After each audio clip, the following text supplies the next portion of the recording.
নজর রাখবো পরবর্তী সংবাদে। রক্ত স্বল্পতা কাটিয়ে তোলার জন্য বিশেষ করে ছাত্রছাত্রী, অভিভাবক সহ স্থানীয় নাগরিকরা স্বেচ্ছায় রক্তদান করে এনএসএস ইউনিট। বিবেকানন্দ দ্বাদশ শ্রেণী বিদ্যালয়ের উদ্যোগে 7 দিন ব্যাপী এই প্রোগ্রামের অঙ্গ হিসাবে শিবির বা রক্তদানের বিশেষ আয়োজন হলো আজকে তেলিয়ামুড়াতে।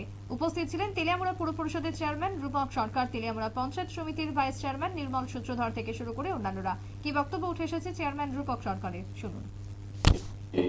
গত 7 তারিখ থেকে তেলিয়ামুড়া বিবেকানন্দ দ্বাদশ শ্রেণী বিদ্যালয়ে এনএসএস যে বিভিন্ন কর্মসূচি 7 দিন ব্যাপী বাৎসরিক যে তাদের প্রশিক্ষণ শিবির সেটা শুরু হয়েছে।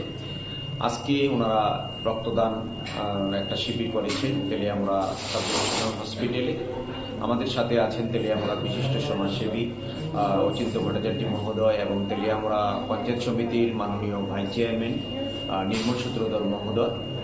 আমরা এখানে এই অনুষ্ঠানে যোগদান করতে পেরে আমরা সত্যি আনন্দিত এবং গর্বিত যে আমাদের যে বাচ্চারা যারা আছে তারা এরকম কর্মসূচিও হাতে নেয়। কারণ রক্তদানের মতো কর্মসূচি বা এরকম দান আর কিছু আছে বলে আমার জানা নেই। কারণ একমাত্র আমরা জানি যে রক্তের চাহিদা বা যোগান দেওয়ার জন্য অনেক বা চাহিদা রক্তের জন্য অনেক রোগী, মুমূর্ষু রোগী সঠিক মতো সময় রক্ত না পেয়ে মারা যায়। তাই এরকম রক্তদান শিবির যে চালু করা বা রক্তদান শিবিরের আয়োজন করা সেটা সত্যি প্রশংসনীয়।